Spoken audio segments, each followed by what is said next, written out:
지난 시간에 우리는 갈라디아 1장과 2장을 살펴보았습니다. 오늘은 3장을 살펴보겠습니다. 3장도 굉장히 중요한 내용이 나옵니다.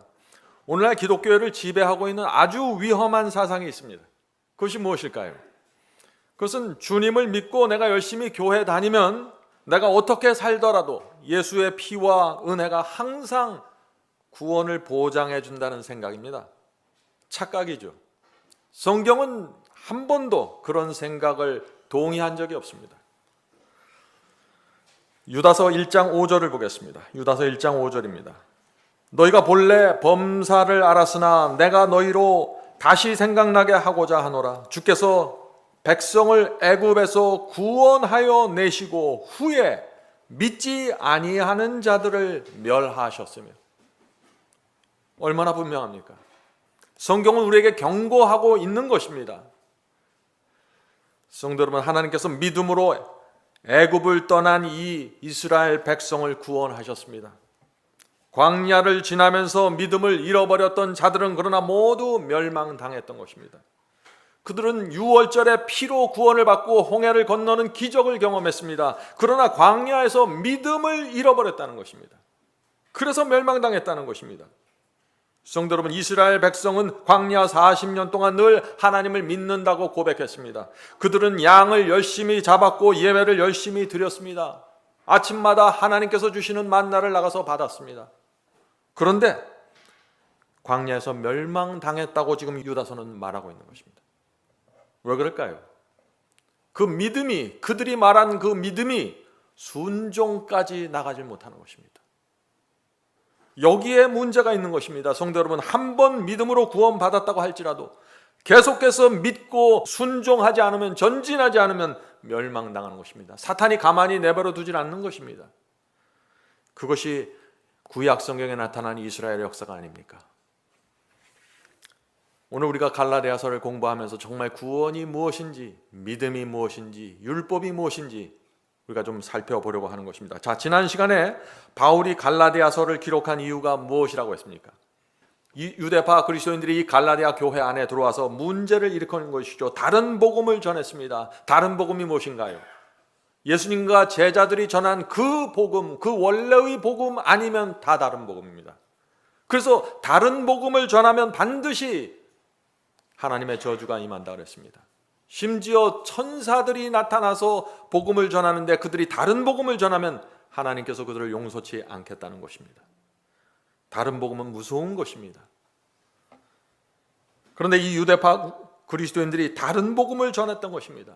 자, 구원 받으려면 믿음뿐만 아니라 율법의 행위도 거기에 추가되어야 된다고 주장하기 시작한 것입니다. 그래서 그들을 책망하기 위해서 바울이 갈라디아서를 썼다 하는 것입니다. 자, 갈라디아 3장 4절부터 5절 보겠습니다. 갈라디아 3장 4절부터 5절. 너희가 이같이 많은 괴로움을 헛되이 받았느냐? 과연 헛되냐? 자, 무슨 뜻인가요? 지금 초대교회 성도들이 처음 믿음을 받고 주님을 영접하고 고난 속에서 여기까지 왔습니다. 여기까지 왔는데 온갖 핍박 속에서 여기까지 신앙을 지키면서 왔는데 이제 그것을 너희가 헛되게 만들려고 하느냐? 율법의 행위를 받아들임으로써 헛되게 만들 수 있다 하는 것이죠. 자, 너에게 성령을 주시고 너희 가운데 능력을 행하시는 이의 일이 율법의 행위에서냐 아니면 듣고 믿음에서냐? 성도 여러분, 우리에게 성령을 주시고 능력을 주시는 이유가 무엇입니까? 할례 의식을 받았기 때문인가요? 어떤 율법의 행위가 우리에게 있었기 때문인가요? 아니죠. 온 마음으로 우리가 주님을 믿고 의지하고 따르기 때문에 성령을 주시는 것입니다. 성령은 능력입니다. 이 능력을 하나님께서 누구에게 주실까요? 하나님께서 신뢰할 수 있는 사람들에게 주시는 것입니다. 내 마음대로 살고 불순종하면서 자기 뜻대로 자기 감정대로 살아가는 사람들에게 어떻게 성령의 능력을 주시겠어요? 그들이 그걸 갖고 무슨 일을 할 줄 알고. 오늘날 기독교에 그래서 거짓 성령이 이렇게 수많은 사람들을 미혹하고 있는 것입니다. 자, 사도행전 5장 32절 보시죠. 분명합니다. 사도행전 5장 31절. 우리는 이 일의 증인이요 하나님이 자기에게 순종하는 사람들에게 주신 성령도 그러하니라. 하나님께서 누구에게 성령을 주신다고요? 하나님께 순종하는 자들에게 성령을 주신다고요. 성도 여러분, 이 말씀이 무슨 뜻입니까? 순종하는 자들에게 성령을 준다는 것이 무슨 뜻이에요? 율법의 행위가 있어야만 성령을 주겠다는 얘기입니까? 아니죠. 하나님을 진심으로 믿고 신뢰하는 자들이 드리는 그 순종의 생애를 보시고 하나님께서 성령을 주신다는 것입니다. 성도 여러분, 성경은 계속해서 하나님의 말씀과 계명에 대해서 순종하라고 강조하는 것입니다. 그러나 동시에 율법의 행위에 대해서는 책망하는 것입니다. 율법의 행위는 아무런 의미가 없다고 선포하는 것입니다. 우리가 이 두 말씀을 어떻게 이해해야 될까요? 마지막 시대 하나님의 백성은 율법의 행위는 무엇이고 순종은 무엇인지 정확하게 분별해야 되는 것입니다. 율법의 행위와 순종에는 어떤 차이가 있을까요? 부모를 진심으로 사랑하고 그 은혜가 감사해서 공경하면 그것은 순종입니다. 그러나 부모를 잘 내가 공경해야만 지옥 가지 않기 때문에 내가 공경하면 그것은 무엇이에요? 율법의 행위입니다. 재산을 물려받으라고 부모를 잘 섬기고 용돈을 매달 보내드리면 그것이 순종의 율법의 행위예요. 율법의 행위라는 것입니다. 순종과 율법의 행위는 겉으로 봐선 똑같이 보이지만 그 마음속의 동기와 의도와 계획과 그 마음의 상태에 따라 달라질 수 있다는 것입니다. 이 차이를 아시겠습니까? 중요한 것입니다. 성도 여러분, 여러분은 하나님을 진심으로 사랑하고 그 은혜에 감사하지 않습니까? 그렇다면 여러분은 마음껏 순종하십시오. 누구도 여러분을 율법의 행위라고 정죄할 수 없는 것입니다. 예수의 피가 여러분을 구원하셨습니까? 그렇다면 마음껏 순종하십시오. 누구도 여러분의 순종을 막을 수가 없는 것입니다. 오늘날 많은 사람들이 순종하고자 하는 주의 백성들 앞에 나와서 왜 당신은 율법의 행위로 구원을 받으려고 하고 책망하고 기를 죽게 만들죠? 기죽지 마세요. 여러분의 마음과 심령과 동기와 의도가 하나님께 대한 충성이고 사랑이라면 그것은 하나님께서 기뻐 받으시는 순종입니다. 결코 율법의 행위가 아니에요. 자, 갈라디아 6장 7절 보겠습니다. 갈라디아 3장 6절 7절. 아브라함이 하나님을 믿음에 이것을 그에게 의로 정하셨다 함과 같으니라. 그러므로 믿음으로 말미암는 자들은 하나님의 자녀인 줄 알지어다. 많은 분들이 이런 말씀을 가져와서 믿기만 하면 구원받는 거 아닙니까? 아브라함도 믿음을 갖고 구원받았고 나도 믿음이 있으니까 나도 구원받는 것입니다. 이렇게 단순화해버려서 오해하는 것입니다. 바울이 지금 무엇이라고 하고 있나요? 아브라함이 의롭게 된 것은 할례와 같은 율법의 행위 때문이 아니라는 것입니다. 하나님을 믿었기 때문에, 진심으로 하나님을 믿었기 때문에 의롭게 되었다는 것입니다. 하나님께서 늙은 아브라함에게 너희 자녀들이 저 하늘의 별들처럼 수없이 나타나서 큰 민족을 이룰 것이라고 했을 때 그것은 도저히 믿을 수도 없고 이해할 수도 없고 동의할 수도 없었지만 그 말씀을 있는 그대로 받아들였기 때문에 의롭다고 여겨주셨다는 것입니다. 그 믿음을 갖고 있으면 의로운 것입니다.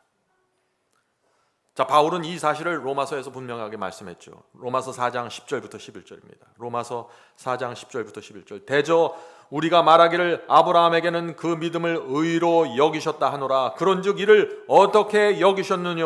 할례시냐 무할례시냐? 지금 로마서도 그렇고 갈라디아서도 그렇고 아브라함이 믿음으로 의롭다 하는 이 문제, 율법의 행위로 의롭다 하심을 얻은 것이 아니라는 이 문제를 설명하면서 할례를 말하고 있는데 오늘날 기독교에는 자꾸 순종을 말하면서 이 순종을 거기다 붙여갖고 이것을 율법의 행위로 끌어가는 것입니다. 그래서 사람들이 율법에 내가 순종하면서도 내가 지금 율법의 행위가 아닌가 자꾸 두려워하고 머뭇거리는 것이에요. 그럴 필요 없다는 것입니다.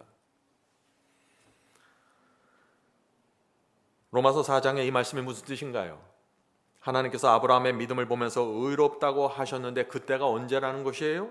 할례를 받았을 때입니까? 할례를 받지 않았을 때입니까? 라고 지금 물어보는 것입니다.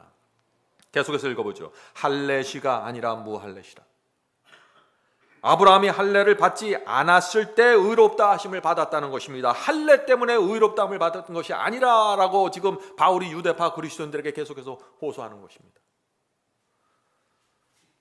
실제로 이 아브라함은요, 하나님께 의롭다 하심을 받은 후에 긴 세월이 지난 다음에 할례를 받았습니다. 11절 보겠습니다. 저가 아브라함이죠. 저가 할례의 표를 받은 것은 무할례시의 믿음으로 된 의를 친 것이니. 이 말씀이 무슨 뜻입니까?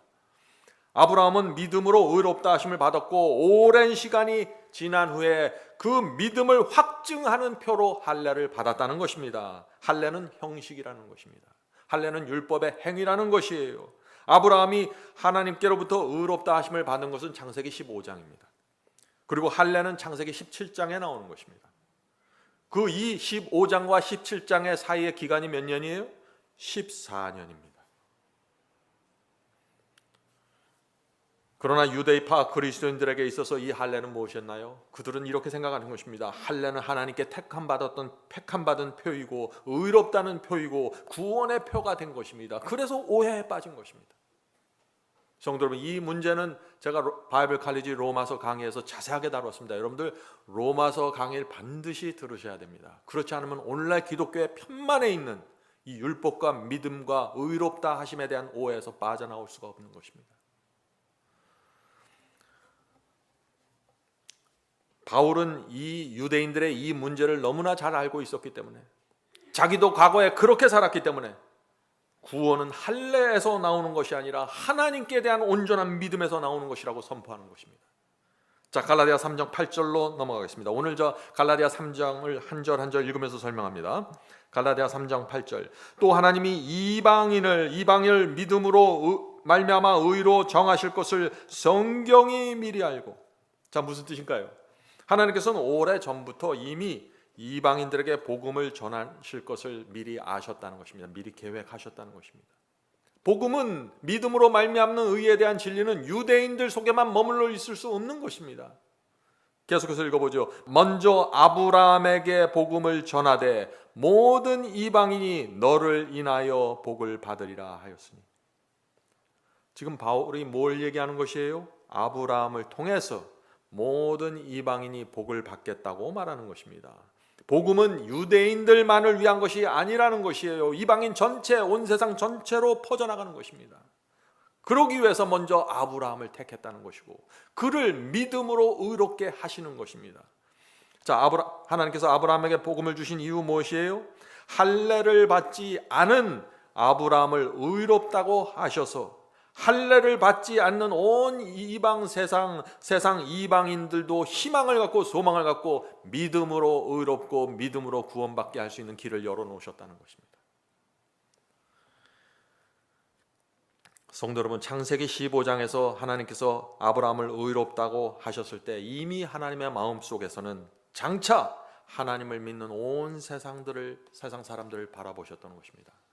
그 세상 사람들 속에 저와 여러분도 포함되어 있었던 것입니다. 그래서 우리도 할례 받지 않은 사람들이지만은 구원의 길, 믿음으로 말미암아 의롭게 되는 길이 열려지게 됐다 하는 것입니다. 얼마나 감사합니까? 자, 바울은 이렇게 오직 믿음으로 의롭게 된다는 이 진리를 정확하게 설명한 다음에 두 종류의 사람들은 저주를 받는다고 선언합니다. 자, 이 두 종류의 사람들 누구일까요? 갈라디아 3장 10절을 보겠습니다. 갈라디아 3장 10절. 무릇 율법의 행위에 속한 자들은 저주 아래에 있나니. 오늘날 많은 사람들이 이거 봐라, 율법을 순종하고 율법대로 살면 문제가 생긴다, 저주를 받게 된다, 이렇게 해석하는 것입니다. 잘못되었다는 것이죠. 자, 저주를 받는 첫 번째 무리가 누구예요? 율법의 행위로 구원받으려고 하는 사람들은 모두 저주받는다고 했습니다. 왜 그럴까요? 예수의 피가 그들의 마음에 은혜가 되지 못했습니다. 예수의 피가 그들 속에 아무런 능력을 주지 못했습니다. 예수의 피로 구원받으면 그 마음이 부드럽게 되고 순복하게 되는데 그런 변화를 받지 못한 것입니다. 하나님을 믿는데 구원받기를 원하는데 그 예수의 피가 내 속에 들어와서 결정적인 변화를 이뤄내지 못하면 어떻게 될까요? 이런 사람들은 자꾸 자신의 행위로 구원을 만들어내려고 애를 쓰게 됩니다. 자꾸 자신의 행위로 의를 이루려고 애쓰게 되는 것입니다. 성도 여러분, 저는 처음 제가 주님을 영접하고 주님을 따르기로 결정했을 때 제가 이 트랩에 걸렸습니다. 주님을 정말 알지 못하고 회개하지 않았고 내 마음을 주님께 드리지를 않았는데 구원받기 위해서, 지옥에 가지 않기 위해서 이것도 하고 저것도 하면서 열심히 살아갔던 것입니다. 자기의였습니다.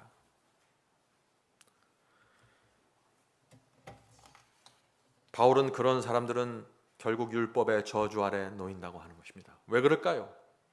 예배드리고 모든 종교적 행위는 있는데 온 마음이 실리지 않는 행함이라는 것입니다. 진심이 없는 행함이라는 것입니다. 세상을 사랑하면서 한쪽에서는 내 행위로 구원을 받으려고 애쓴다는 것입니다. 외식이라는 것입니다. 위선자라는 것입니다. 그래서 율법의 저주가 그들에게 임하게 된다는 것이죠. 그런 마음으로는 율법을 지킬 수가 없는 것입니다. 자, 저주를 받는 두 번째 무리, 갈라디아 3장 10절의 나머지 후반부입니다. 저주를 받는 두 번째 무리입니다. 기록된 바 누구든지 율법책에 기록된 대로 온갖 일을 항상 행하지 아니하는 자는 저주 아래에 있는 자라 하였습니다. 바울은 분명하게 말씀해요. 누가 저주를 받는다고 했습니까? 율법에 기록된 대로 항상 행하지 않는 자들은 저주 아래에 있다고요. 하나님을 믿는 사람들은 하나님의 말씀과 계명에 항상 순종해야 한다는 것을 지금 말하고 있는 것입니다. 많은 분들이 오늘날 이런 문장, 이런 말씀을 읽으면 참 억장이 막혀하죠. 어떻게 저것이 가능한가, 이런 얘기를 하는 것입니다. 잘 들어보세요. 이게 무슨 말인지. 아담과 하와는요, 선악과를 따먹지 말라는 계명을 항상 지켜야 했습니까? 그렇습니다. 선악과를 따먹지 말라는 계명을 가끔씩 지키면 안 되나요? 안 되는 것입니다. 단 한 번만 불순종하면 율법의 저주가 임하게 되는 것입니다. 진리는 그런 것입니다. 오늘날 많은 사람들이 항상 순종해야 된다는 사실에 큰 부담을 느끼는 것입니다. 그래서 많은 사람들이 이런 얘기를 하는 것이에요. 어떻게 우리가 율법책에 기록된 말씀에 항상 순종할 수 있습니까? 당신은 613가지나 되는 그 구약의 율법을 모두 지킵니까? 하고 도전하는 것이죠. 이런 말을 들을 때 기죽지 마세요. 사람들이 왜 이런 말을 할까요? 예수의 피와 접촉이 되면은 우리의 심령이 거듭난다는 사실을 모르기 때문에 자꾸 이런 질문을 하는 것이에요. 원래 많은 사람들이 예수의 피로 거듭날 때 마음에서 어떤 변화가 생기는지 모르는 것입니다. 모르기 때문에 순종이 자꾸 불가능하게 보이는 것이에요. 세상을 사랑하는 마음, 돈을 따라다니는 마음, 마음속에 우상이 있는 마음, 이런 마음으로는 하나님의 말씀에 대한 순종이 이해가 되지 않는 것입니다. 순종이 무엇입니까? 순종이란 계명을 종류와 개수를 따져가면서 지키는 것이 아니에요. 10계명은 하나씩 밑줄 치면서 지키는 것이 아닙니다. 여러분도 아침에 출근할 때 오늘 10계명 10가지 잘 지켜야지, 오전에는 몇 가지 지키고 오후엔 몇 가지 지키고, 이렇게 순종하나요? 그것이 아니잖아요. 예수의 피로 거듭난 사람은 하나님을 사랑하고 예수님의 앞에 무릎을 꿇게 되는 것입니다. 감사와 충성의 마음으로 꿇게 되는 것이에요. 마음이 하나님의 말씀과 그래서 마음이 하나님의 말씀 앞에 굴복되어 있고 저항하는 정신이 없고 조화를 이루게 되는 것입니다. 성령의 은혜로 그 심령이 말씀대로 살고 싶은 소원으로 채워지게 되는 것입니다. 이런 경험을 하는 사람들은 하나님의 말씀과 계명에서 어떻게 싫어하거나 거절하는 것을 골라내고 차별을 두려는 의도와 계획이 사라지게 되는 것입니다. 마음이 문제입니다. 그래서 성령의 은혜로 그 심령이 채워진 사람들은 하나님의 말씀과 계명이 몇 개든지 몇백 개든지 따지지 않고 세어보지 않습니다. 그런 숫자와 종류와 상관없이 주의 말씀을 사모하고 따라가게 되는 것입니다. 그래서 주여 말씀만 하옵소서, 제가 여기 있습니다, 제가 따르겠습니다, 이렇게 고백하게 되는 것이에요. 이것을 모르니까 자꾸 율법이 613가지인데 어떻게 지킵니까? 자꾸 이 말만 하는 것이에요. 사도 요한은 그래서 이렇게 간증하는 것입니다. 요한일서 5장 3절. 하나님을 사랑하는 것은 이것이니 우리가 그의 계명들을 지키는 것이라. 그의 계명들은 어떤 것이에요? 무거운 것이 아니로다. 사도 요한이 지금 이렇게 말하는 것입니다. 하나님이 많이 말씀하셨습니다. 많은 계명을 주셨습니다. 그런데 나한테는 그것이 무겁지가 않네요. 왜요? 사랑하기 때문에. 성도 여러분, 사랑하면 계명이 무겁지 않습니다. 예를 들어보죠. 남녀가 사랑해서 결혼하면은요, 순식간에 수백 개의 율법이 생깁니다.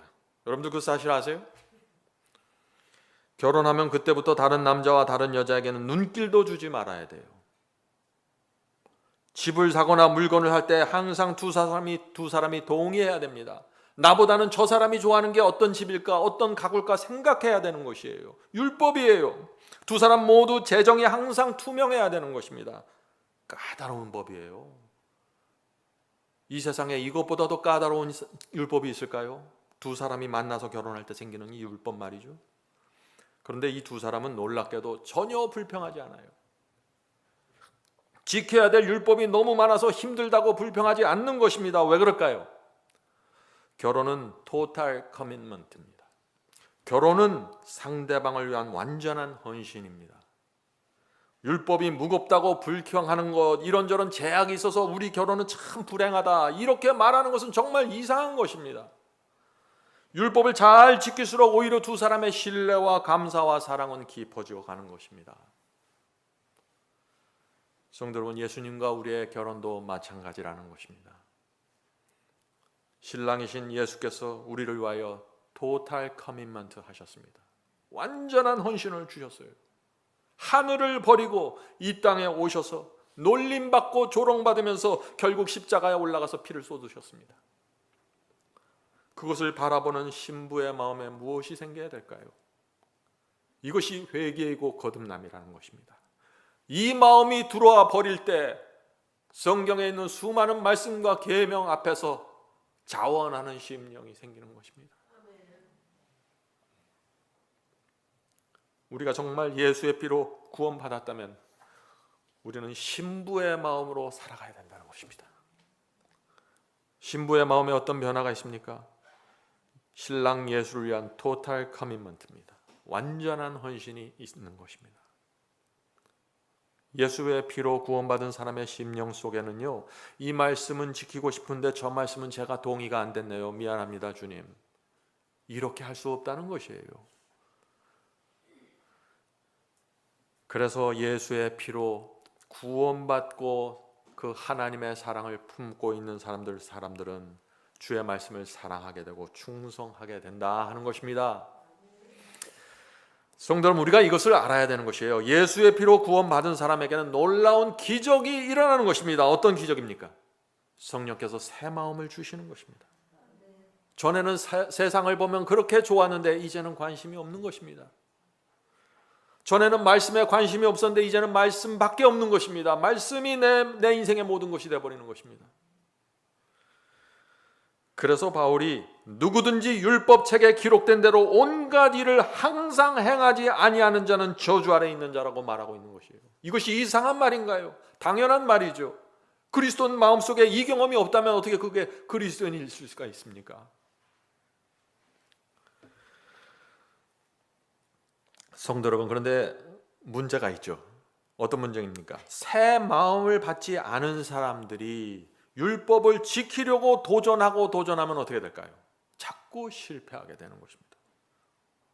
왜냐하면 내 마음은 세상을 사랑하는데, 내 마음은 우상이 있는데, 내 마음속엔 세상에 대한 다른 계획을 갖고 있는데 하나님의 말씀과 계명이 나에게 계속해서 무엇을 요구하고 있으니까 실패하게 되는 것이에요. 내 마음에 맞는 몇 가지만 순종하면서 나는 순종하고 있다고 착각하게 되는 것이죠. 그래서 결국은 율법을 지키려고 하다가 실패해서 율법 안에서 저주를 받게 된다. 이것이 바울의 말씀입니다. 성도 여러분, 그래서 우리에게 필요한 것이 무엇입니까? 진심으로 회개해야 되는 것입니다. 새 마음을 달라고 하나님께 매달려야 되는 것입니다. 순종은 새 마음을 받는 성도들에게 가능하기 때문에 우리가 그것이 필요한 것입니다. 새 마음을 받은 사람도 실수하고 넘어질 수 있을까요? 그렇습니다. 부족하기 때문이죠.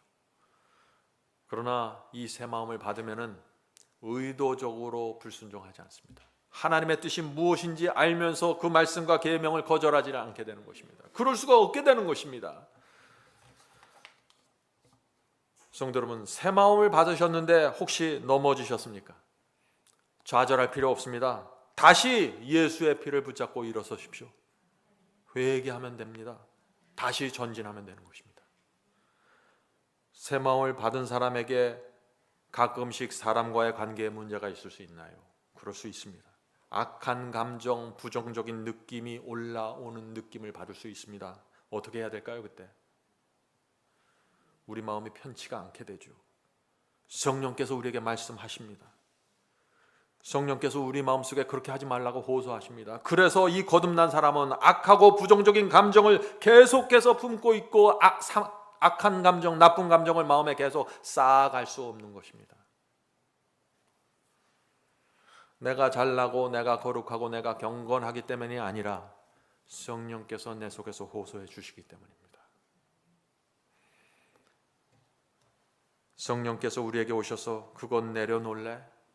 내려놓아야 된다. 그렇게 말씀하실 때 굴복하는 사람이 거듭난 사람입니다. 그 사람이 내 자신을 부인하고 십자가를 지고 주님을 따라가는 사람입니다. 그 사람이 성화되는 사람입니다. 그래서 우리는 날마다 성화되는 것입니다. 성화되어야 합니다. 많은 사람들이 성화는 저 미래 언젠가 내가 하게 될 이상한 경험으로, 환상적인 경험으로 착각하죠. 그것이 아닙니다. 성화는 월요일도 해야 되고 화요일도 해야 되고 목요일도 해야 되는 것입니다. 날마다. 그래서 바울이 날마다 내 자신을 죽노라 성화되는 것입니다. 성도 여러분, 새 마음을 받는다는 것이 무엇일까요? 삭개오의 마음을 받는 것입니다. 막달라 마리아의 마음을 받는 것입니다. 예수 그리스도의 마음을 받는 것입니다. 빌립보 2장 5절 보겠습니다. 빌립보서 2장 5절. 너희 안에 이 마음을 품으라. 이는 곧 그리스도 예수의 마음이니. 예수의 마음을 품는 사람이 어떤 말씀, 어떤 계명에 순종하지 않으려는 계획과 의도와 생각을 품고 있을 수 있을까요? 불가능하다는 것입니다. 그래서 사도 야고보는 놀라운 말씀을 하는 것입니다. 오늘 많은 사람들이 이 말씀을 이해하지 못해요. 이것이 어떻게 이럴 수가 있는가? 자, 야고보서 2장 10절 보겠습니다. 누구든지 온 율법을 지키다가 그 하나를 범하면 모두 범한 것이 되나니. 성도 여러분, 율법 하나를 범했는데 왜 모든 율법을 범한 자가 될까요? 난 하나만 범했는데, 난 거짓 증거만 했는데 왜 나머지 9계명까지 다 범했다고 성경은 야고보는 말하고 있을까요? 예를 들어보죠. 물컵이 있는데, 여기 물컵이 있죠? 자, 물컵이 있는데 여기 빨간색 물감 한 방울을 떨어뜨리면 어떻게 될까요? 물감이 퍼져서 금세 물컵 전체가 빨갛게 되어버리고 마는 것입니다. 성도 여러분, 우리 마음도 마찬가지입니다. 마음에 하나의 죄를 품고 있으면 마음의 일부분만 죄로 물드는 것이 아니에요. 마음 전체가 죄로 오염되어 버리는 것입니다. 성령께서 지적하시고 호소하시는데 그것을 거절하고 그 죄를 품고 있으면 어떻게 돼요? 그런 마음으로는 하나님의 다른 말씀과 계명에 순종할 수 없다는 것입니다. 여러분들이 어떤 영혼을 미워하고 어떤 교우와 가족을 미워하는데 그 마음을 갖고 어떻게 예배를 거룩하게 드릴 수 있겠어요? 하나님 앞에 나와서. 그래서 안 된다는 것이에요. 이것이. 생각해 보세요. 간음죄를 마음에 품고 있는 사람이 어떤 율법을 지킬 수 있을까요? 간음죄를 품고 있는 사람이 거짓 증거하지 말라는 계명을 지킬 수 있을까요? 이웃을 사랑할 수 있습니까? 진심으로. 안식일을 거룩하게 지킬 수 있습니까? 하나님 앞에 나와서 말이죠. 성도 여러분, 그래서 하나의 율법을 내가 의도적으로 알면서 거절하고 무시하고 짓밟으면은 나머지 율법도 다 범할 수밖에 없게 된다는 것이에요. 왜냐하면 이것은 율법의 행위로 지키는 계명이 아니기 때문입니다. 이것은 마음으로 지키는 계명이에요. 그래서 여기에 문제가 생기는 것입니다. 성도 여러분, 성령의 음성을 여러분이 거절하고 죄를 품고 있으면서 아무리 하나님의 말씀에 순종하려고 노력해 보세요. 안 되는 것입니다. 그것은 다 겉으로 지키는 것처럼 보일 뿐이죠. 그것은 나를 감추는 율법의 행위에 불과한 것입니다. 그래서 바울이 율법의 행위를 그렇게도 책망하는 것입니다. 율법의 행위가 뭔가요? 순종이 아니라는 것입니다. 그것은 위선이고 외식이고 감추는 것입니다. 형식이라는 것이죠. 성도 여러분, 그래서 단 하나의 죄가 온 마음을 오염시키기 때문에 야고보가 온 율법을 지키다가 그 하나를 범하면 모든 범한 자가 된다고 지금 말하고 있다는 것이죠. 이 진리를 이해하시겠습니까? 자, 다시 갈라디아서로 돌아가겠습니다. 갈라디아 3장 11절입니다. 또 하나님 앞에서 그 누구도 율법으로 말미암아 의롭게 되지 못할 것이 분명하니 이는 의인이 믿음으로 살리라 하였습니다. 성도 여러분, 이 바울은 율법으로는 의롭게 되지 못하는 것이 분명하다고 선언하는 것입니다. 자, 이 말씀이 무슨 뜻인가요? 이 말씀을 잘 해석을 해야 된다는 것이에요. 죄의 싹은 사망입니다. 죄를 범하면 율법은 그 사람에게 사형을 선언하는 것입니다. 단 하나의 죄를 범해도 율법은 사형을 선언하는 것입니다. 그래서 우리 모두는 사형수인 것입니다. 사형수인 우리가 어떻게 구원받을 수 있을까요? 이 사형은 하나님께서 선언하신 것인데 어떻게 구원받을 수 있을까요, 우리가? 성도 여러분, 사형수가 교도소 안에 들어가서 규칙과 율법을 잘 성실하게 지키고 잘 준수하면은 사형이 면제가 됩니까? 아니에요. 50년을 모범수로 지내도 여전히 사형이 선고되어 있는 것입니다. 사형을 면하는 길은 하나밖에 없어요. 그것이 무엇입니까? 사형을 탕감받는 것밖에 없는 것입니다. 누가 죄인에게 선언된 이 사형을 탕감해 줄 수 있을까요? 이 우주에 한 분밖에 없습니다. 누구인가요? 예수님이십니다. 예수님께서 내가 받을 사형을 대신해서 피를 흘리셨기 때문에 내가 사형에서 빠져나갈 수 있는 길이 열리게 된 것입니다. 그래서 예수의 피, 그 피를 믿음으로 붙잡고 회개해야만 사형에서 벗어나는 것입니다. 예수의 피가 아니면 그래서 아무것도 할 수 없는 것입니다. 용서도 받을 수 없고 성화도 안 되는 것입니다. 마음이 변화되지 않으니까요. 그래서 바울이 누구도 율법으로는 아무리 열심히 지켜봤자 의롭게 될 수 없다고 말씀하시는 것이죠. 성도 여러분, 우리가 예수의 피를 어떻게 대해야 할까요? 그분의 은혜를 어떻게 우리가 바라봐야 할까요? 우리가 어떻게 주님의 말씀에 나는 순종할 수 없다고 말할 수 있습니까? 예수의 피 때문에 내가 사형에서 면제를 받았는데 그렇게 할 수가 없다는 것입니다. 이것이 바울의 복음이에요. 바울의 복음은 이 예수의 피가 있는데 너희들이 어떻게 감히 인간의 그런 행위들 갖고 형식 갖고 의식 갖고 구원을 만들어내려고 하니? 이것은 하나님을 향한 모욕이라는 것이에요. 바울은 13절에서 놀라운 복음을 선포합니다. 그래서 13절 보겠습니다. 갈라디아 3장 13절. 그리스도께서 우리를 위하여 저주를 받은 바 되사 율법의 저주에서 우리를 속량하셨으니 기록된 바 나무에 달린 자마다 저주 아래 있는 자라 하였습니다. 성도 여러분, 이것이 복음입니다. 예수의 피가 우리를 율법의 저주에서 구원하셨습니다. 이것은 분명합니다. 자, 그런데 여기에 또 오해가 있는 것이에요. 자, 바울이 말한 이 율법의 저주가 무엇인가 하는 것입니다. 율법이 우리를 어떻게 저주하는 것입니까? 라는 질문이죠. 율법을 범하고 불순종했을 때 율법은 우리에게 사형을 선고합니다. 그렇죠? 그것이 율법의 저주입니다. 그래서 율법의 저주라는 것은 지옥불의 사망을 얘기하는 것이에요. 사형이니까 말이죠. 그래서 예수께서 우리 대신에 그 지옥불의 사망에서 건져내기 위해서 예수께서 십자가 나무에 걸려서 피를 흘리시고 돌아가신 것입니다. 우리가 당할 그 지옥불의 사망을 대신 받으신 것입니다. 그래서 우리가 죄를 용서받고 구원받을 수 있는 길이 쫙 열리게 되었던 것이죠. 얼마나 감사합니까? 이 감사와 감격이 있는 사람들이 순종과 충성의 길을 걸어가게 된다는 것입니다. 이것이 복음입니다. 자, 오늘날 기독교에서는요, 이 율법에 대해서 아주 부정적인 말들이 쏟아져 나오죠. 이런 많은 사람들이 아무런 근거도 없이 율법을 아주 나쁜 것, 율법을 가까이 하면 안 되는 것이라는 그런 생각을 하고 편견을 갖고 말들을 하는 것입니다. 그런 분들은 이 사도 요한의 이 말씀을 좀 들어보아야 하는 것입니다. 사도 요한이 말씀, 요한이서 1장 4절입니다. 요한이서 1장 4절. 너희 자녀 중에 우리가 아버지께 받은 계명대로 진리에 행하는 자를 내가 보니 심히 기쁘도다. 요한은 지금 계명을 지키는 성도들을 보면서 심히 내 마음이 기쁘다고 지금 말하고 있는 것입니다.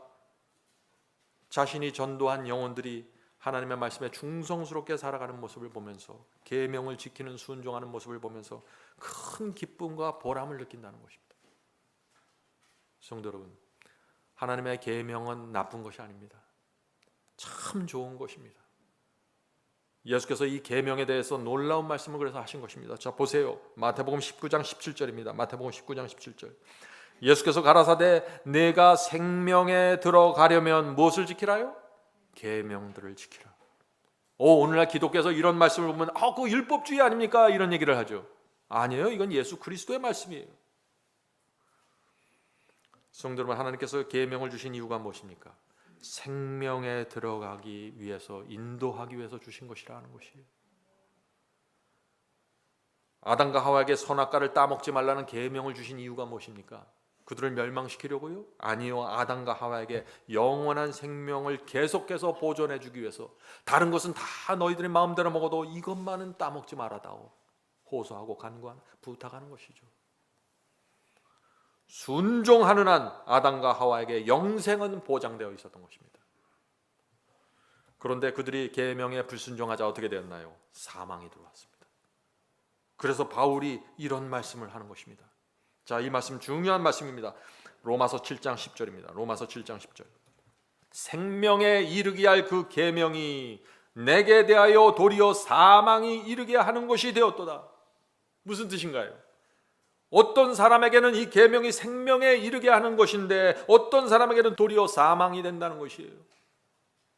어떤 사람에게는 이 계명이 율법의 저주가 된다는 것입니다. 왜 그럴까요? 여러분들이 이제 이 질문에 대한 대답을 찾아가실 수 있죠. 성도 여러분, 순종하는 사람에게는 계명이 생명에 이르게 하는 길이 됩니다.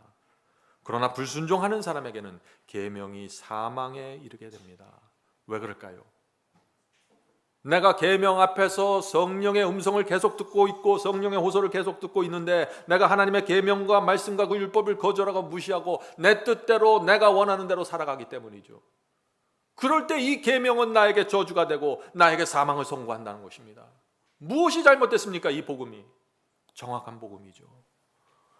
예수의 피로 거듭난 사람, 성령의 역사로 새 마음을 받은 사람은 순종하기를 즐거워하기 때문에 이 계명이 생명이 되는 것입니다. 그래서 시편 기자는 내가 주의 계명을, 주의 율법을 종일 묵상하나이다. 간음한 사람이 간음하지 말라는 계명을 종일 묵상할 수 있을까요? 마음에 우상을 품은 사람이 우상을 만들거나 새기지 말라는 그 계명을 종일 묵상할 수 있을까요? 그래서 계명이 율법의 저주가 돼서 나를 무너뜨린다는 것입니다. 성도 여러분, 이 율법은 크게 나누어서 몇 가지로 나눠집니다. 10계명이 있습니다. 그리고 이스라엘의 민법과 위생법이 있습니다. 또 할례와 제사 제도에 대한 의식법이 있습니다. 그래서 많은 사람들이 이런 질문을 하는 것입니다. 구약 성경에 그 많은 율법이 있는데 율법이 613개나 되는데 어떤 율법을 불순종할 때 사형의 저주를 받게 되는 것입니까? 모든 율법이 그것을 범하는 사람에게 사형을 선고하나요? 그 613개 중에 아무거나 하나만 범하면 사형을 받아야 됩니까? 라고 질문하는 것이에요. 중요한 질문이죠. 성도 여러분, 어떤 율법을 범할 때 사형이 선고될까요? 10계명입니다. 아주 단순합니다. 왜 그럴까요? 구약 성경에 나오는 다른 율법을 범하면 지옥불의 저주가 없는데 왜 10계명을 범하면 저주를 사형을 받게 될까요? 왜냐하면 할례나 제사법은 폐지되었기 때문이죠. 신약시대 성도들이 할례 받을 필요가 없는 것입니다. 신약시대 성도들은 양 잡아서 제사 드리지 않아도 되는 것입니다. 그렇게 해도 그 율법이 내게 와서 저주하지 않는 것입니다. 사형을 선언하지 않는 것이에요. 당연한 것이죠. 그러나 십계명은 여전히 우리의 양심을 구속하는 도덕법입니다. 그 법을 범하면 성령께서 호소하시는 것입니다. 우리의 양심의 말이죠. 그래서 이 십계명은 지금도 그것을 범하면 여전히 죄가 되고 죄의 싹은 사형이 되고 지옥불의 사망에 이르게 된다 하는 것입니다. 분명합니까? 분명합니다.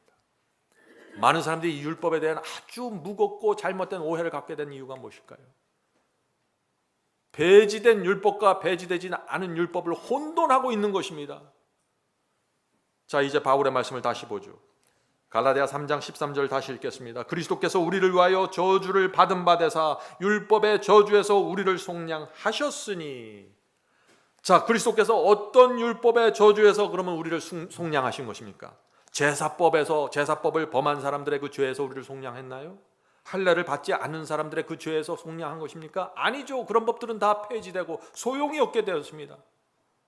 이스라엘의 민법과 위생법은 더 이상 따라갈 필요가 없어요. 더 우수한 과학이 위생법이 지금 나와 있는 것입니다. 십계명이라는 것이죠. 십계명을 범하는 자들에게 내려진 사형의 저주에서 예수의 피가 우리를 속량하는 것입니다. 왜 십계명입니까? 십계명은요, 단순히 10개의 계명이 아니에요. 이것은 양심을 지배하는 법이에요.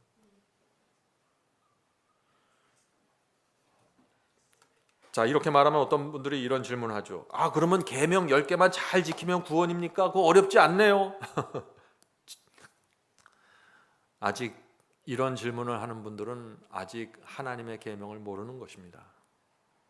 성도 여러분, 예수의 피로 용서받고 거듭나지 않으면은 아무도 십계명을 지킬 수가 없습니다.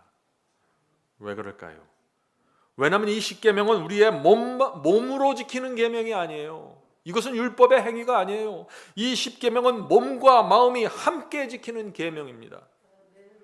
입과 마음으로 거짓 증거하지 말아야 되는 것입니다. 난 입으로만 하고 마음으로는 안 했어. 이런 것이 아니에요. 몸과 마음으로 우상을 섬기지 말아야 되는 것이에요. 몸과 마음의 음욕을 품지 말아야 되는 것입니다. 난 마음은 깨끗해 그러면서 몸은 더러울 수 없는 것이에요. 하나님의 계명은 내 몸과 마음이 하나가 돼서 지키고 굴복하는 경험입니다. 계명입니다. 오늘 많은 사람들이 마음이 중요하다고 그러죠. 맞습니다. 그러나 계명은 몸과 마음이 함께 지켜야만 지켜지게 되는 것이에요. 그래서 이것이 예수의 피로 거듭나지 않으면 지킬 수 없는 법이 되는 것입니다. 자, 이제 한 가지 좀 짚고 넘어가야 될 것이 있습니다. 율법에는 반드시 지켜야 될 율법이 있고 폐지된 율법이 있다는 것입니다. 자, 골로새서 2장 14절에 보겠습니다. 골로새서 2장 14절 폐지된 율법이 여기 나오죠. 우리를 거스리고 우리를 대적하는 의문에 쓴 증서를 도말하시고 제하여 버리사 십자가에 못 박으시고. 자, 십자가에 못 박혀서 폐지된 이 의문의 증서가 무엇입니까? 모세가 기록한 법이죠. 각종 제사와 의식에 대한 법입니다. 세레모니얼 러입니다. 세레모니얼 러. 이것은 십자가에서 폐지되었습니다. 왜 폐지되었어요? 예수께서 어린 양이 되셔서 직접 십자가에서 돌아가셨어요. 더 이상 양잡아 죽일 그 피를 양잡아서 제사 드릴 필요가 없게 된 것입니다. 그래서 신약 시대에 누구도 양잡아 제사 드리지 않는 것입니다. 그런데 오늘 많은 분들이 이 골로새서 이 말씀을 지적하면서 어떤 얘기를 하나요?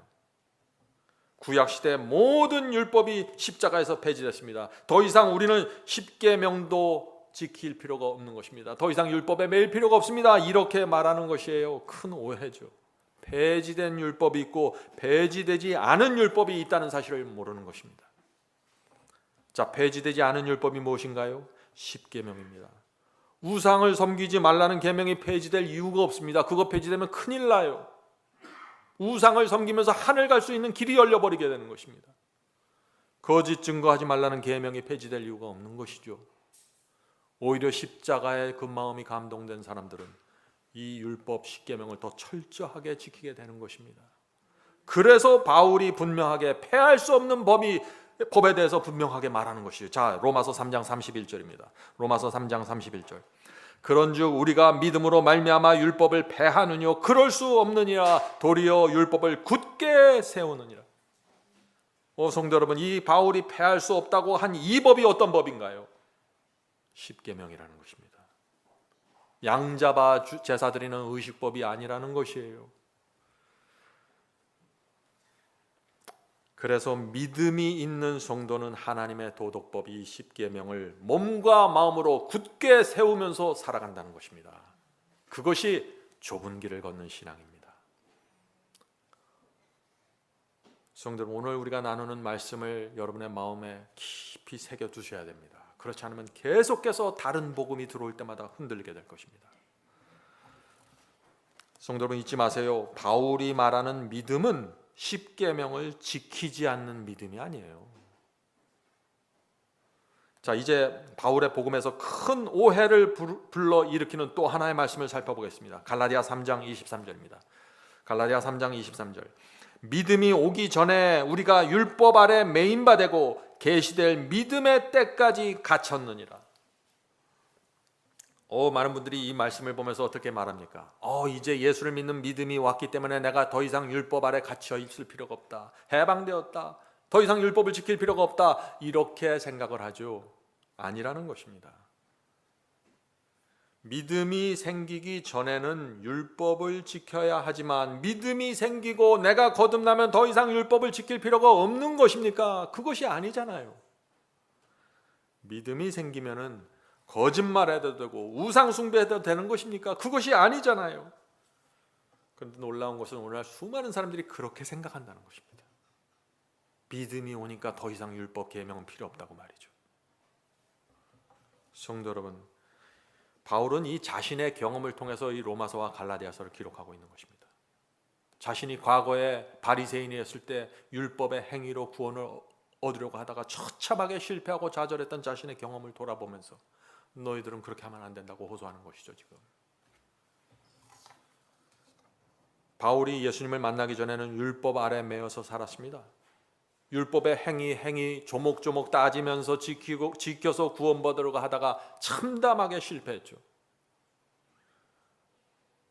참된 믿음이 생기기 전까지 다메섹에서 그리스도를 만나고 다메섹 가는 도상에서 그리스도를 만나고 참된 믿음이 생기기 전까지 그는 율법의 행위에 갇혀서 살았던 것입니다.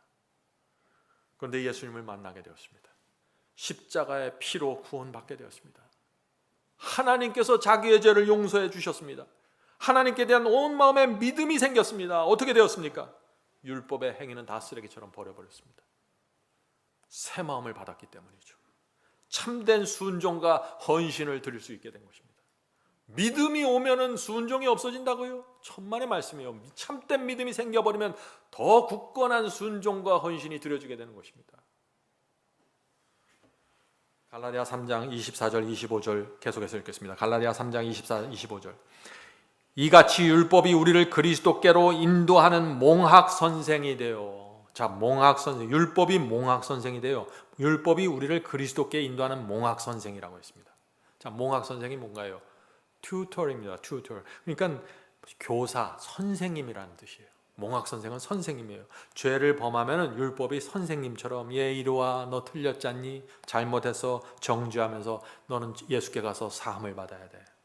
율법이 우리를 끌고 가는 것입니다. 예수 앞으로 정죄하고. 자, 계속해서 읽어보십니다. 몽학 선생이 되어 우리로 하여금 믿음으로 말미암아 의롭다함을 얻게 하려 함이니라. 믿음이 온 후로는 우리가 몽학 선생 아래 있지 아니하도다. 오늘날 기독교에서 이 말씀을 크게 오해한 것이에요. 믿음이 왔기 때문에 이젠 더 이상 몽학 선생, 율법 아래 있지 않아, 율법 지키지 않아도 돼, 이렇게 해석해버리는 것입니다. 아니죠. 이 말씀이 무슨 뜻입니까? 믿음이 온 이후로는 더 이상 율법이라는 몽학 선생 아래 있지 않다는 이 말씀이 무슨 뜻인가요? 믿음이 생기면은 십계명 율법을 지키지 않아도 된다는 얘기인가요? 믿음이 생기면 부모를 공경하지 않아도 된다는 얘기예요? 믿음이 생기면 거짓말해도 된다는 얘기예요? 도대체 무슨 얘기예요? 오늘날 기독교에서 이것을 그런 식으로 몰고 간다는 것입니다. 주님을 믿으면 살인해도 됩니까? 그렇게 생각할 수 없잖아요. 상식적인 얘기입니다. 이것은 지극히 상식적인 얘기예요. 자, 그렇다면 바울이 무엇을 얘기하라고 하는가? 우리가 거짓 증거를 하고 우상을 섬겨서 죄를 범하면 율법은 몽학 선생이 돼서 우리에게 사형을 선고하고 우리를 그리스도께 가라고 지시합니다. 가야만 돼라고 엄격하게 얘기해요. 율법의 공입니다. 이것을 바울은 율법이 몽학 선생처럼 우리를 그리스도께로 인도한다고 한 것입니다. 자, 그런데 25절에서 바울이 믿음이 온 이후로는 우리가 몽학 선생인 율법 아래 있지 아니하도다라고 말하는 것이에요. 이것을 정확하게 해석해야 된다는 것이죠. 자, 예수님을 믿으면은 어떻게 됩니까? 우리가 정말 예수님을 온 마음으로 믿으면은, 정말 바울이 말하는 그 믿음을 우리가 가지면은 어떻게 돼요? 다시 말해서 예수의 피로 우리가 죄를 용서받고 우리의 양심이 씻겨지면 어떻게 됩니까? 그렇게 되면은 우리가 날마다 율법을 보면서 내가 오늘 무슨 율법을 범했는가, 무슨 계명을 범했는가, 그 계명을 앞에다 놓고서 살펴볼 필요가 없다는 거예요. 더 이상 이 율법이 몽학 선생 역할을 하지 않는다는 것입니다. 할 필요가 없다는 것이에요. 왜요? 왜냐하면 그리스도께서 이 세상에 오셔서 실제로 계명을 지키는 삶을 보여주셨기 때문이에요. 그래서 우리는 그리스도의 삶과 그분의 생애를 보면 우리는 정죄받는 것입니다. 우리는 인도함을 받는 것이에요. 그것은 잘못됐다, 이렇게 해라, 이렇게 할 경우는 이런 선택을 해야 돼. 예수님의 생애를 통해서 우리는 율법 전체를 보는 것입니다. 그리스도를 한 인간의 모본으로서 보여주셨기 때문에 계명을 지키는 삶이 무엇인지 우리는 알게 된 것입니다. 그래서 우리가 예수님이 나라면 어떻게 하셨을까? 예수님이 나라면 지금 이런 입장에서 무슨 선택을 하셨을까? 이렇게 생각한다는 것입니다. 율법 조목조목을 놓고 오늘 3번째 어겼네, 4번째 어겼네 이렇게 살지 않는다는 것이죠. 성도 여러분, 예수님을 온 마음으로 믿으면은 또 한 분의 몽학 선생이 나타나십니다. 첫 번째 몽학 선생은 누구라 그랬어요? 예수 그리스도의 생애 모본이라 그랬습니다. 두 번째 몽학 선생은 누굴까요? 성령이십니다. 어떻게 성령께서 우리에게 몽학 선생 역할을 합니까? 성령께서 우리 마음에 율법을 기록해 주심으로써, 하나님의 뜻을 기록해 주심으로써 몽학 선생이 되어 주시는 것입니다. 자, 그 말씀을 볼까요? 히브리서 8장 10절입니다. 주께서 가라사대 그날 후에 내가 이스라엘 집으로 세울 언약이 새 언약을 얘기하는 것입니다. 언약이 이것이니 내 법을, 하나님의 법을 저희 생각에 두고 저희 마음에 이것을 기록하리라. 새 언약의 경험입니다. 나는 저희에게 하나님이 되고 저희는 내게 백성이 되리라. 하나님의 법이, 하나님의 뜻이 내 마음에 기록되면 어떻게 될까요? 내 마음이 하나님의 말씀과 조화를 이루게 되는 것입니다. 그전에는 내가 계명을 지키기 위해서 돌비를 쳐다보고 어떤 구약 성경의 문장 하나하나를 따져가면서 지켰는데, 이제 그 율법과 하나님의 뜻이 내 마음에 새겨졌기 때문에 성령께서 내게 자유롭게 말씀해 주신다는 것이죠. 새 언약의 경험입니다. 성령께서 내 속에서 그것은 안 된다, 그것은 죄다, 그것은 참 선한 것이야, 용기를 내라 계속해서 말씀해 주시는 것입니다. 날마다 말이죠. 그래서 일일이 율법에 가서 물어보고 확인할 필요가 없어지게 된다는 것입니다. 성도 여러분, 우리 속에 믿음이 생기면은 그때부터는 율법의 문자가 아니라 성령께서 우리에게 몽학 선생이 되어 주신다는 것입니다. 여러분이 이 경험이 무엇인지 아시겠죠? 믿음이 오기 전에는 율법의 조목들이 나에게 율법 그 몽학 선생이었는데, 믿음이 생기면 예수께서 우리의 모본이 되시면서 몽학 선생이 되고 성령께서 우리를 인도하는 몽학 선생이 되신다는 것입니다. 그래서 갈라디아 5장 18절에 이런 말씀이 있는 것입니다. 갈라디아 5장 18절. 너희가 만일 성령의 인도하시는 바가 되면 율법 아래 있지 아니하리라. 이 말씀도 오늘날 기독교에서 큰 오해를 받고 있는 말씀이죠. 이제 거듭난 사람은 성령께서 인도하시기 때문에 더 이상 율법에 묶이지 않고 계명대로 살지 않아도 된다, 더 이상 계명을 지키지 않아도 된다라고 말하는 것입니다. 이 갈라디아 5장 18절을 놓고서 말이죠. 이것이 정말 그런 뜻인가요? 성령께서 정말 인도하시고 내 생애를 인도하시면 내가 남의 물건이나 아내를 탐해도 된다는 얘기입니까? 도대체 무엇을 얘기하려고 하는 것이에요? 성령께서 나를 인도하면 내가 하나님의 이름을 망령되이 일컬으면서 살아도 된다는 얘기입니까? 성도 여러분, 바울이 믿음에 대해서 말한 그 말씀을 잊으면 안 돼요. 믿음은 율법을 폐하는 것이 아니라 도리어 굳게 세우는 것이라고 한 그 말씀을 놓쳐버리면 바울의 사상을 크게 오해하게 되는 것이에요. 성도 여러분, 바울이 정말 그런 믿음을 가졌다고 생각하세요? 바울이 예수를 믿고 믿음을 가졌기 때문에 율법을 마음대로 폐하면서 무시하면서 살았다고 생각하세요? 바울이 그런 그리스도인이라고 생각하세요? 그럴 수 없잖아요. 너무나 상식적인 얘기인데 오늘날 기독교에서 크게 오해되고 있다는 것입니다. 이 말씀이. 성령께서 우리 속에 계시면 성령께서 그때 필요한 것을 알려주시고 호소하고 인도하시잖아요. 그것이 우리의 경험 아닙니까? 성도 여러분, 그런데 주의할 것이 있습니다. 성령께서 우리 속에서 말씀하시는 그 음성과 하나님의 말씀과 계명이 일치할까요? 다를까요? 이건 중요한 질문입니다. 많은 사람들이 난 성령께서 인도하기 때문에 난 계명을 지키지 않겠습니까? 그 계명이요 성령께서 가르쳐줄 때까지 난 지키지 않겠습니다. 이런 얘기를 하는 사람들이 너무나 많은 것이에요. 어떤 오해가 생겼나요? 성령께서 주시는 그 호소와 음성이 하나님의 말씀과 다르다는 오해가 생기는 것입니다. 삼위일체 아닌가요? 성령과 하나님은 같은 분 아니십니까? 같은 뜻, 같은 의도, 같은 목적으로 우리를 인도하시는 것입니다. 다를 수가 없는 것입니다. 그래서 성령 따로 말씀 따로 성령 따로 계명 따로가 아닙니다. 율법과 성령은 하나의 조화 속에서 나를 인도해 가시는 것입니다. 갈라디아 3장 26절 27절 보겠습니다. 갈라디아 3장 26절 27절. 너희가 다 믿음으로 말미암아 그리스도 예수 안에서 하나님의 아들이 되었으니 누구든지 그리스도와 합하여 침례를 받은 자는 그리스도로 옷 입었느니라. 참된 믿음이 생기면은 율법의 조목에 매달려서 하나님의 눈치를 보면서 살지 않는 것입니다. 그것이 율법 아래 살아가는 사람의 모습이에요.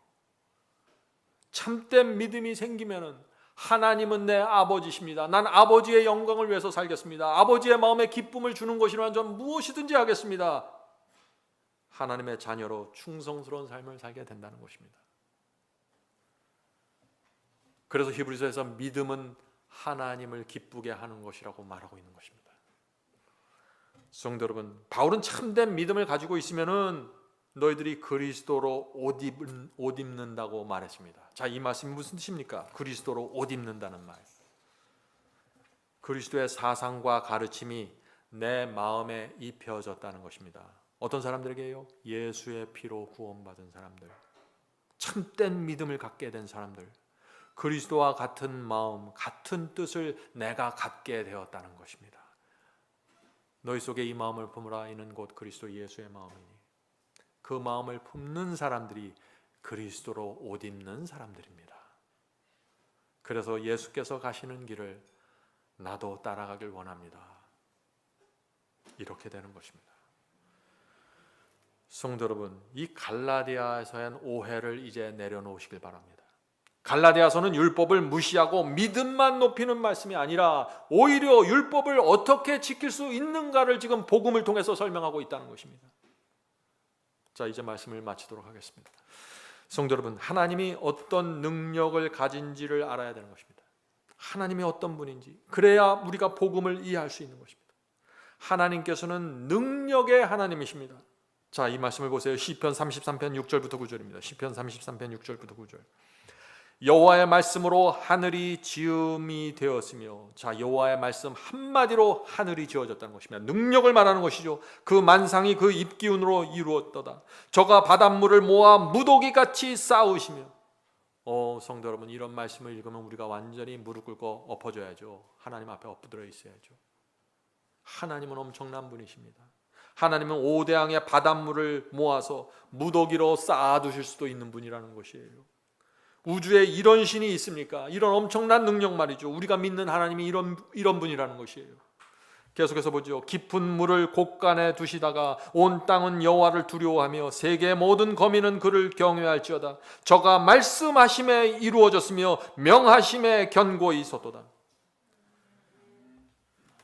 성도 여러분, 하나님은 이런 분이십니다.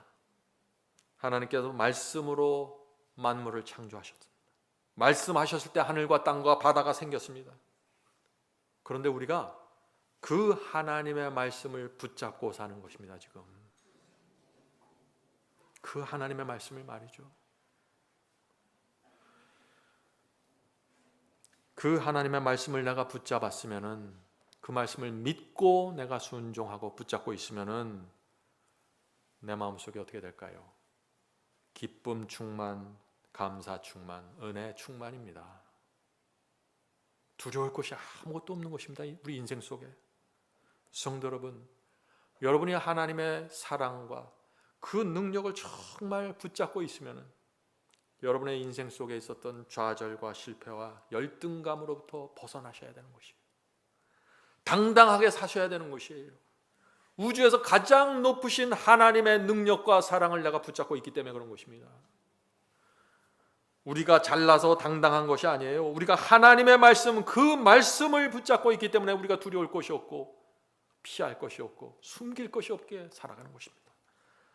말씀을 붙잡고 있는 사람, 예수의 피로 구원받은 사람들 부끄러울 것이 없습니다. 가난해도 부끄럽지 말아야 돼요. 학력이 부족한 것, 가정이 깨진 것, 이혼한 것, 사업에 실패한 것 부끄러움이 될 수 없어요.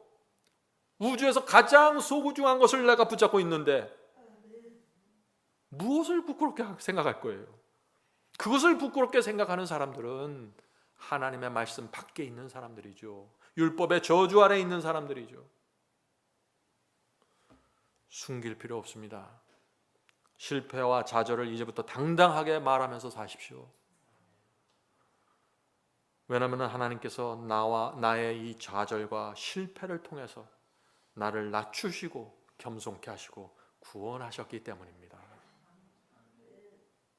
내 실패와 좌절이 아니라면 나는 진리 앞에서 굴복할 수도 없었을 텐데, 교만하게 살다가 끝났을 텐데, 하나님께서 내 부족함을 통해서 놀라운 구원을 이루신 것입니다. 그래서 내가 자랑스럽고 내가 당당하게 되는 것입니다. 더 이상 여러분의 생애를 숨기지 마세요. 그늘 속에서 살아가지 마십시오. 태양 아래로 내려오세요. 성도 여러분, 예수의 피가 우리를 용서하시고 하나님의 능력이 우리를 붙잡아 주시는 것입니다. 굳세게 서서 그래서 우리는 그리스도의 재림을 바라보면서 나그네처럼 살아가는 것입니다. 이것이 복음 아닌가요? 하늘 예루살렘이 지금 저와 여러분을 위해서 기다리고 있습니다. 우리가 살아있는 동안 반드시 예수께서 재림하시고 그분의 얼굴을 볼 것이라는 믿음을 갖고 사십시오. 그것이 재림신앙입니다. 그런 사람들은 머리를 수그르지 않게 될 것입니다. 자, 오늘 우리 다시 결심하십시다. 지난 시간에 읽었던 이 갈라디아서 1장에서 읽었던 그 말씀, 오늘도 우리 교회의 사명과 표입니다.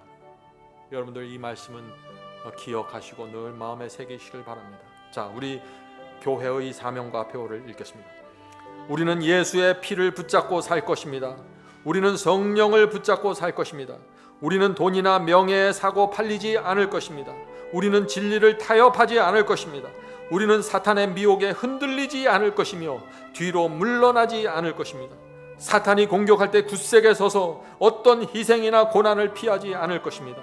원수 앞에서 흔들리지 않을 것이며 인기를 따라다니지 않을 것입니다. 우리는 머리 숙이고 살지 않을 것이며 천국 시민으로 당당하게 살아갈 것입니다. 하나님께서 우리와 함께 하시기 때문에 우리는 결코 포기하지 않을 것이며 나약해지지 않을 것입니다.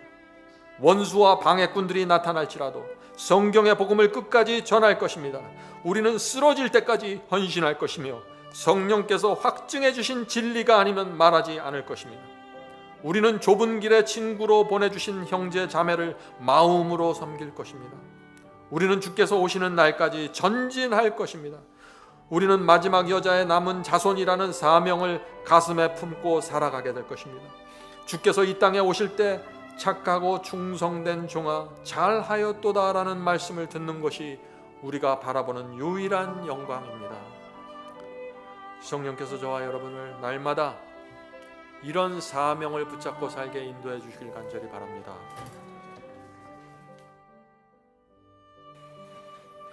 하늘에 계신 저희들의 아버지, 저희의 소원은 주님을 끝까지 따라가는 것입니다. 주께서 저희의 마음의 소원을 아시오니 성령께서 날마다 저희를 붙잡아 주시고 저희의 마음속에서 충성과 감사의 정신을 날마다 세워 주시옵소서. 하늘에 계신 아버지, 저희는 율법의 행위가 아니라 예수의 피를 믿습니다. 예수의 피가 저희 마음속에 은혜로 밀물처럼 들어올 때 저희 마음속에 하나님을 향한 충성과 감사와 감격이 채워지고 은혜의 사람이 될 수 있다는 그 진리를 저희가 믿습니다. 주여, 저희 속에서 날마다 역사해 주셔서 나를 부인하고 십자가를 지는 그 그리스도인의 생애가 저희 마음속에 부담이 되지 않고 오히려 감사가 되고 오히려 충성으로 변화될 수 있도록 도와주시옵소서. 하늘에 계신 아버지, 오늘 이 시간에 기도하는 주의 종들에게 함께하여 주셔서 정말 하나님의 구원이 무엇이고 믿음이 무엇이고 율법이 무엇이고 우리의 양심 속에 새겨지는 하나님의 법과 말씀이 무엇인지, 그것이 어떤 경험인지 이해할 수 있도록 도와주시옵소서. 저희가 그 경험을 원합니다. 그 경험 속으로 들어갈 때, 저희가 그 경험을 소원할 때 성령께서 저희를 붙잡아 주시고 역사해 주시옵소서. 예수님의 이름으로 간절히 기도드립니다. 아멘.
이것으로 오늘 예배를 마치겠습니다. 설교 말씀에 대한 감동이나 소감을 웹사이트 하단 게시판에 남겨주시면 감사하겠습니다. 사시는 지역 또는 나라와 함께 간증을 남겨주시면 우리 모두에게 큰 위로와 격려가 될 것입니다. 마지막 사명 사역을 위해 헌금하시기 원하시는 분들은 웹사이트 상단 헌금함에 드려주시기 바랍니다. 성도 여러분의 헌금은 복음을 전파하는 일에 소중히 사용됩니다. 그럼 다음 주 이 시간에 다시 뵙겠습니다. 마지막 사명 인터넷 교회 교우 여러분, 하나님의 은혜와 평강이 함께 하시길 간절히 바랍니다.